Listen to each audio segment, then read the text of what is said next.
उत्तर भारत के एक छोटे से गांव फिरोजपुर में एक बहुत पुरानी हवेली थी।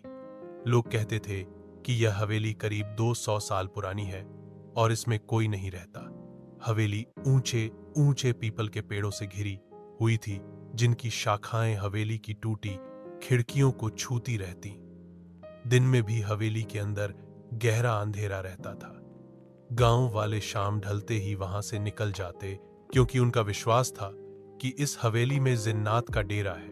गांव के बुजुर्ग अक्सर बच्चों को कहते, उधर मत जाना, वरना हवेली का मालिक तुम्हारी रूह कैद कर लेगा। लेकिन गांव के कुछ नौजवान इस बात को अंधविश्वास मानते थे।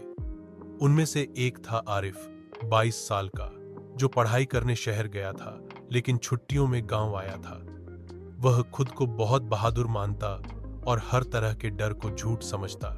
एक शाम जब दोस्त हवेली के किस्से सुना रहे थे, आरिफ हौस पड़ा और बोला, भूत प्रेत जैसी कोई चीज नहीं होती, ये सब पुराने लोगों की बनाई कहानियां हैं।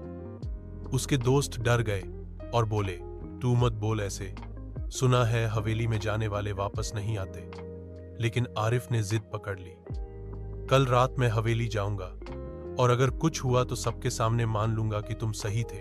रात गहरी हो चुकी थी, आसमान पर बादल छाए हुए थे और चांद की रोशनी धुंधली पड़ चुकी थी।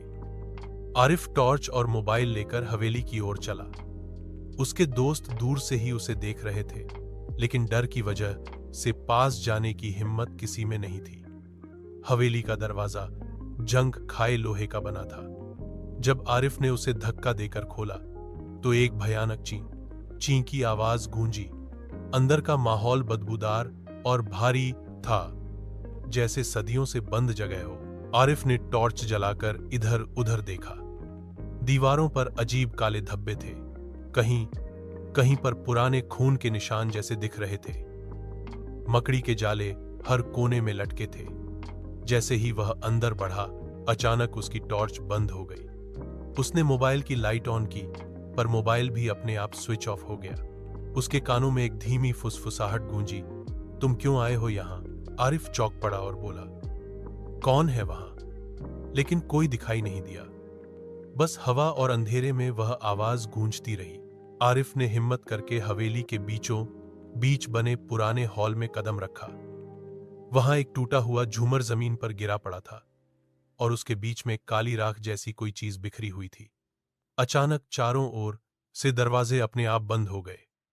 हॉल में घुप अंधेरा छा गया और फिर एक लंबा सा कद, जिसकी आंखें लाल अंगारों की तरह चमक रही थीं, धीरे धीरे सामने आया। वह कोई इंसान नहीं था।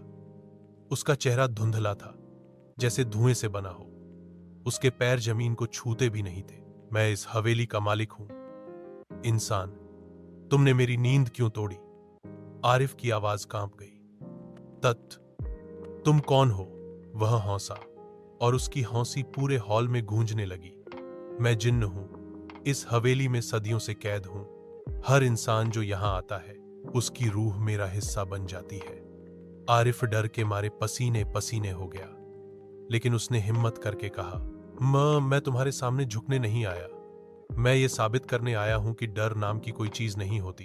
जिन्न ने अपनी आग जैसी आंखों से उसकी तरफ देखा और बोला, बहुत हिम्मती हो तुम, तो आओ एक सौदा करते हैं। अगर तुम यह हवेली 3 रातों तक जिंदा गुजार दोगे तो मैं हमेशा के लिए यहां से चला जाऊंगा और तुम्हारे गांव को कभी तंग नहीं करूंगा। लेकिन अगर तुम हार गए तो तुम्हारी रूह हमेशा मेरी कैद में रहेगी। आरिफ ने थोड़ी देर सोचा और बोला, ठीक है। पहली रात गुजरी।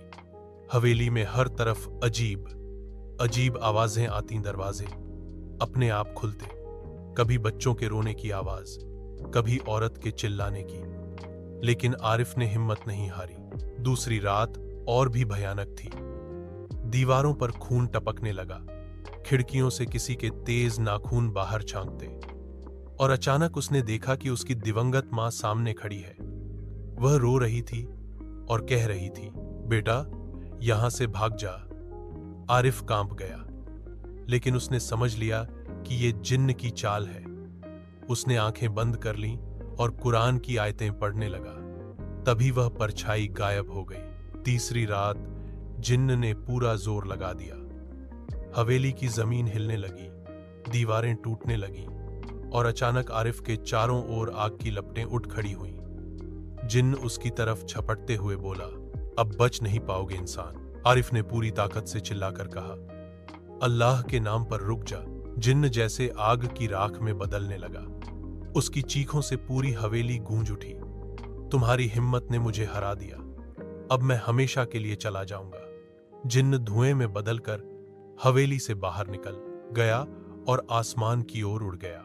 सुबह जब गांव वाले हवेली पहुंचे तो उन्होंने देखा कि हवेली पूरी तरह खामोश थी। अंदर सिर्फ आरिफ बैठा था, थका हुआ लेकिन जिंदा। लोग हैरान थे। आरिफ ने सारी बात बताई। उस दिन से गांव वालों का डर खत्म हो गया और हवेली का खौफ मिट गया। लेकिन कुछ लोगों का कहना है कि हवेली की दीवारों पर अब भी जलने के निशान हैं और रात को कभी कभी वहां से धीमी फुसफुसाहट सुनाई देती है। शायद जिन्न पूरी तरह गया नहीं, बल्कि बस सो गया है और इंतजार कर रहा है अगले इंसान का जो उसकी हवेली में कदम रखे।